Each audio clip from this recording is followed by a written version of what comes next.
So welcome to my very first video, and I want to do some more of these. I haven't had quite the time with sort of family stuff and general life getting in the way to carry on sort of updating some of my blogs.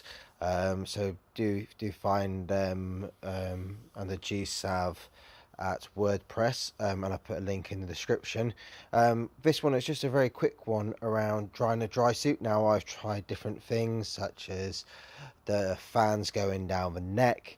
I've also basically built some rugby sort of football posts to put up in it to try and dry it out, turning it inside out, putting newspaper down in the side of it into the boots, and everything sort of worked but didn't work great.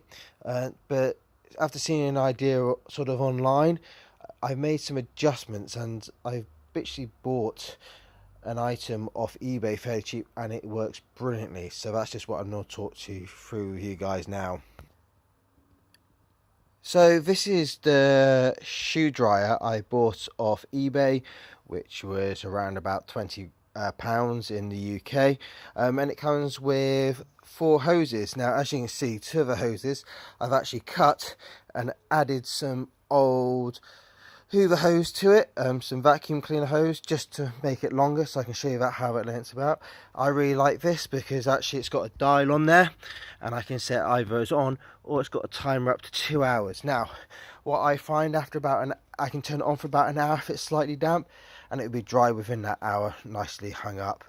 It's sort of cable driven, and as you can see on each of the ends it's got holes, so it pushes warm air through, and it is a warm air, it's not a hot air, so there's no issue with it sort of melting the seams or causing any damage to the dry suit.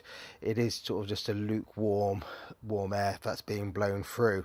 And now I'll show you how sort of it links into the dry suit. So starting off at the top is I've got a hanger which I've got a pole through and just some foam around the pole to stop the pole cutting into the dry suit. So that goes in the dry suit.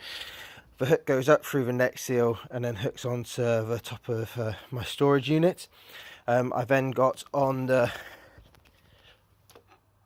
heater. There's a couple of clips so I can hang that up as well. And as you can see, I normally push one hose down to each side of the arms. Now I do sometimes have dry gloves on, so if the dry gloves are a bit wet, I attach those on there as well, and they sort of, you'll see them fill up a bit when it's on. And then of course I've got the 2 long hoses which go down the leg. And the actual unit itself sits above and outside the suit. This is a great picks, and I wish I'd done it years ago, and I've had this sort of set up now for about a year. And whenever I get an accident in my dry suit, or when it gets quite hot and you're sort of sweating loads and doing a lot of activity, it does get damp sometimes. Or if you have a flood, normally when I'm climbing in and out of something, I twist my neck seal or do something stupid like that, and I do let a bit of water in. And this is a quick, easy way to dry it as well, because I am normally catching my dry suit and making little punches here and there, and you probably see from the other side there's loads of little repairs on it. Anyway, I hope this was of interest and give some of you guys a help on how to dry your dry suit. Until then, take care and safe diving.